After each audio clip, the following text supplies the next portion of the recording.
Hey everybody, and welcome back to the channel. I have another video for you today, and in this video I'm going to show you how to make a soul sample, soul loop, like the one you just heard, exactly like the one you just heard, and so that you can make old or vintage sounding soul instrumentals for yourself. One thing to note in this instrumental is that everything in here is going to be native to FL Studio, and I actually kind of pride myself, and this channel is built upon using just FL Studio native instruments, sounds, and plugins to make music in FL Studio. I know a lot of times people think that you got to have external third-party plugins and all that good stuff. You don't need them. If you just kind of become creative or be creative with what you have, you could pretty much go pretty far with FL Studio native stock sounds and things like that. Also, I want you to stick to the end of the video because there is a little bit of a surprise that I have for you at the end that I want to show you. So just stick around to that, or if you want to, you can skip ahead to it.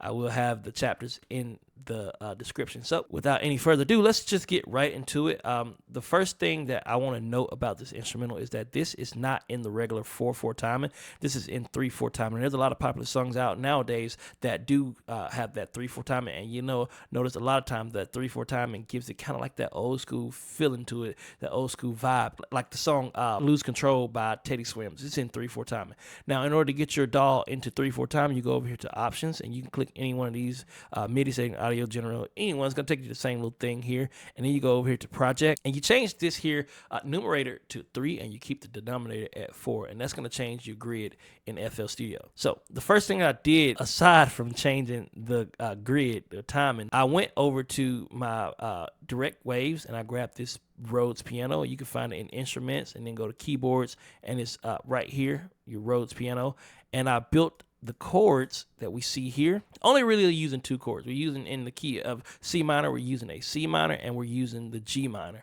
And the notes in between are really just notes that walk up in the scale to the next chord. But yes, so we're just using the first and the fifth. So C minor being the first of the chord progression, and then G minor being the fifth of the chord progression. Now with this, we're doing some long notes, and we're also doing some alternating short notes. So you see these notes come in a little bit after, some before and some after, and you'll notice that a lot of these notes are off the grid.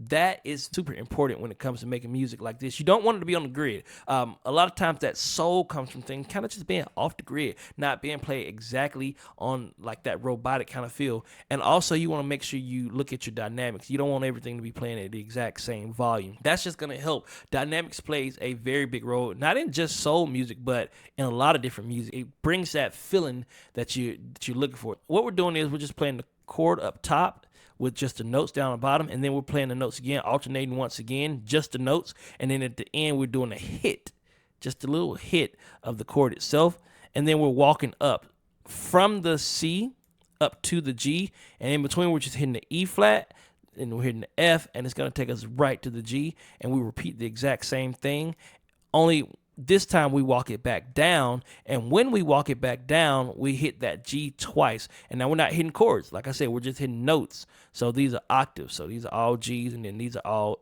Fs, and then these are all E flats. The only difference with this than it is with this is the walk down on this side. Instead of it being two hits like you see here, it's only just one, and they're going down. But it's the exact same notes, and this is what it sounds like.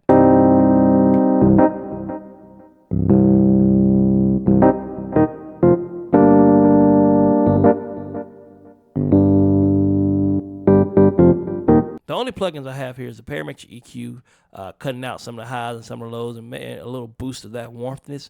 And then I have the Fruity Compressor because I did want the volumes a little bit closer.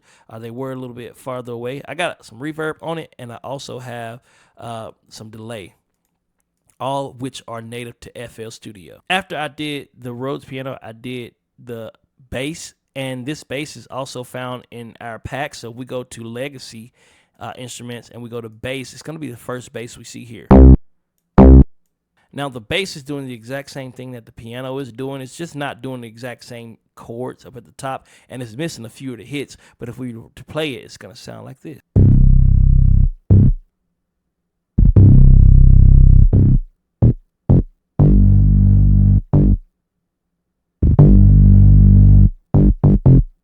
And They are also off the beat, off the grid a little bit, but once again, that's just gonna facilitate to the vibe that we got going on here. The next thing I got is the FL strings, and these are gonna be found in your instruments.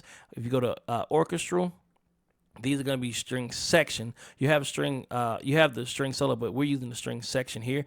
And what we're doing is we're just doing short notes, some longer notes here at the bottom, but we're not filling up the entire space there at the bottom. Just like the first bar is going to be filled up when it comes to that. But all of the notes are pretty much just octaves being played. So these are C, C, we're just going to octave up. The only difference with this, instead of going all the way up to this G, we actually brought it to this G and this G down here just to make the notes hit a bit lower and not too high. But we're just hitting quarter notes, and they are a little bit off the beat as well. Some of them are before the beat, some of them are right on the beat, and then you have some of them that may just be a little bit behind the beat. But this is going to also facilitate to that vibe that we have here, and it just sounds like this.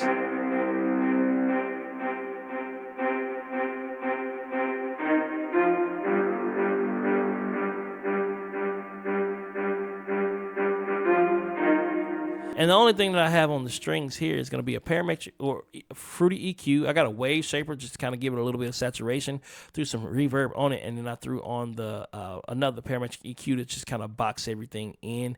To make it kind of sound like it's far away on another side.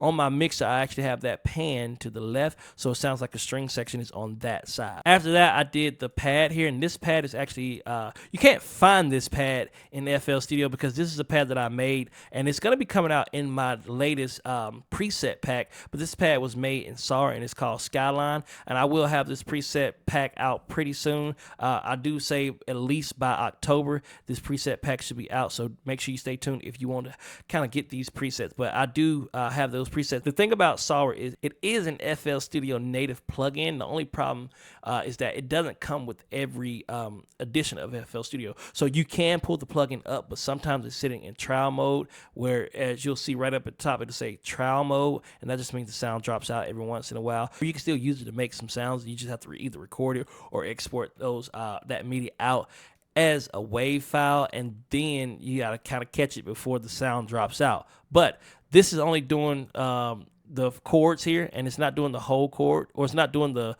whole 4 bars. It's only doing half, so 2 bars, and we're playing inverted. So the C is up at the top, the E flat is still in its original 3rd position, and then the G, which is the 5th, is actually in the root position. And the same thing goes here with these chords. We're going the 5th and then the 3rd, so the G is still in the root position, but it's just a different inversion, and this is what that sounds like.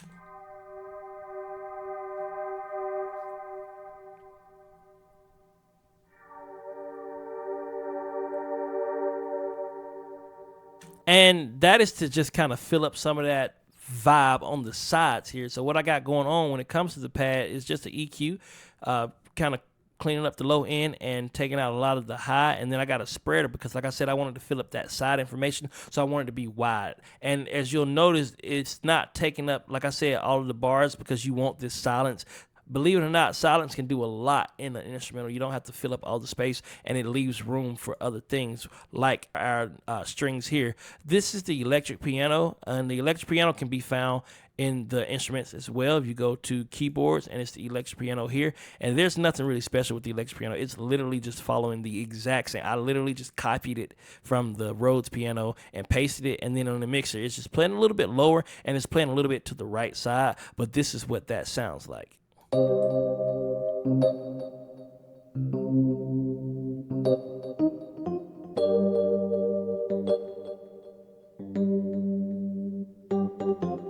And it's just helping the Rhodes Piano just kind of fill out the sound there. It's not really meant to be played as something by itself. It's just to kind of help the Rhodes Piano. The next thing I did was grab these other set of strings, and you can find these strings under Legacy. So if you go under Legacy, you go under Orchestral. Here you go. And it's going to be the first FLS strings, FL Studio strings here. Or I might have these strings mixed up. The first one, that's these strings. These are the first strings that I showed you. So I had them a little mixed up. These are going to be the orchestral strings here that we have the string section, which is also a direct wave.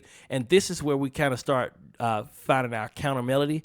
And it's doing pretty much the same thing here on the bottom that the other strings are doing, but we got a little melody in between, and we're just using the same notes that have been used in the piano, which is here's the A flat, B flat, and the C, and then we got the C, the E flat, and the F, and it's just doing this.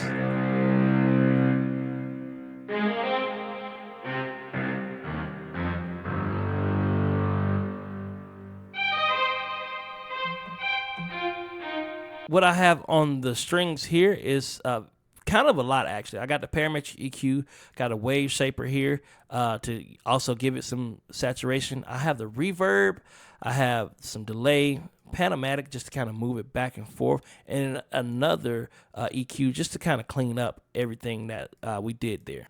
All right, and after that, I actually have this here wah-wah now. It's just a guitar wah. I found it a while ago on the cloud, so I'm pretty sure you can find it. I just kind of saved it. Once you download something from the cloud, it's just in your packs or whatever. It's in your computer. So I saved it. Only thing I did with it was I actually pitched it up with the formant pitch on the original, so it's already in C. And then the next one, I just made it unique and pitched this one up right here with the pitch to G, so it's hitting on that root note, and it sounds like, so it hits on the exact same, or it hits the root note at the exact same time everything else does. The last thing that I did as far as the melody goes is this guitar, and the guitar, there's a little bit that goes into the guitar here. It's using chords or notes that are already there. This is just a little counter melody, and you have to get creative with this. It's kind of hard to explain it because I played it a bunch of times before I got to where I'm at with it now. But I played it, but I also did some pitching, so bending that pitch wheel there. And to do that, you have to actually, I have a MIDI controller that I link to this knob. So you'll link it to this knob by right-clicking and hitting link to controller. And then once you do that, it's going to move that pitch you can see here. And so you can actually pitch things up and down while you're playing them.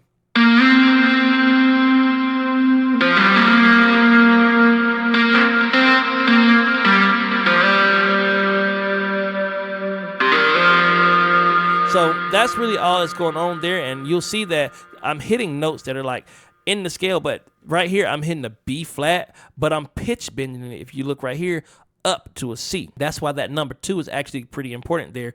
You only want the range to be at the 2, so it goes up to the next note in the scale.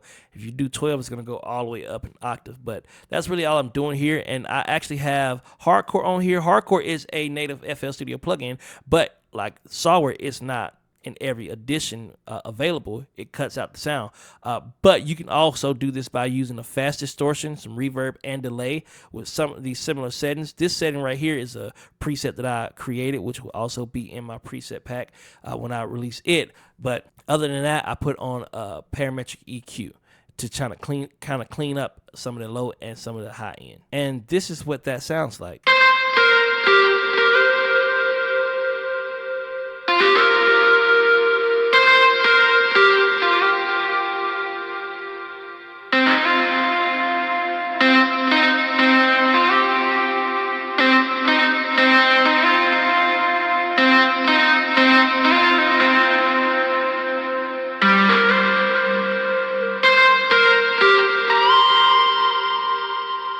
So one key component I didn't mention is the velocity in this. You'll see a lot of this velocity is pretty low, and that's because you want it. When you pitch bend something like that, when you're actually playing a guitar, when you pitch bend, the volume tends to go down because it just almost sounds like the person is feeling what they're playing. So even though I did play this in the computer, in the keyboard, I played it, but I played it as if I was actually playing it and how I wanted to feel it. I did have to go in and adjust some of the volumes afterwards too, but as you can see, it's also not on the grid, completely off the grid, most of them, either before or after. And you got these short notes and these long notes. Some of these notes overlap, which we want for a certain vibe. And then we got some that never touch at all, and they're really short. So that's just kind of variation really helps when it comes to beats like these. The guitar that I use is actually, believe it or not, a direct wave, and it's actually a classical acoustic guitar. So if I bring that back up here, you'll see that it says classical acoustic guitar. And once you add that distortion to it and whatnot, it makes it sound like an electric guitar. And the drums here, very simple, very basic. The drums, the kick is following the bass, and I got some volumes down and some volumes up. And then I have the snare, which is just hidden on the one of every other, so it's the 2 and the 4 as it would in any other instrumental. The hi-hat is hitting doubles here, and as you can see, the volumes are kind of up all the way, down a little bit, and then down some more, and that gives it this vibe here. And they're a little bit offbeat as well, so it gives it this vibe.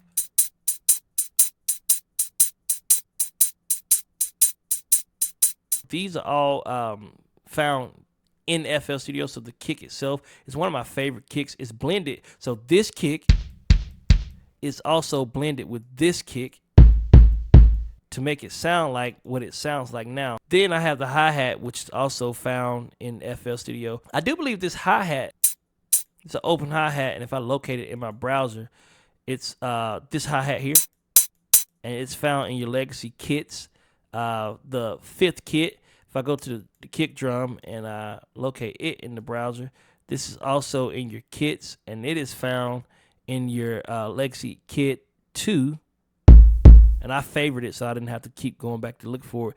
And then for the other kick here, you'll find it right here, kick 2, and it's in your real drums. So your legacy real drums, and it's real drums kick 2. Then after that, we got another hi-hat, which is the open hi-hat, which I only played a little bit. And you can also find that. This is a hi-hat that is from my drum pack, so my drum kit. So if I locate this one in the browser, and you can get my drum kit just by going in the link below. I do have it in the description for you. It's just an open hi-hat there. And then after that, that's pretty much it. If you did watch the full video through to this point, thank you so much. I really appreciate it, and it definitely helps when it comes to the algorithm. But what I wanted to show you was this is actually a song that me and another young lady are working on. Her name is Trishelle, and I have her vocals here, and I want you guys to hear them. So I'll put these in, and I'll let you hear these vocals. Everything's been recorded in the FL Studio, and it's been mixed in FL Studio. It's not completely done, but I wanted you guys to hear this. Let me know what you think about it in the comments. But this is what this song sounds like so far.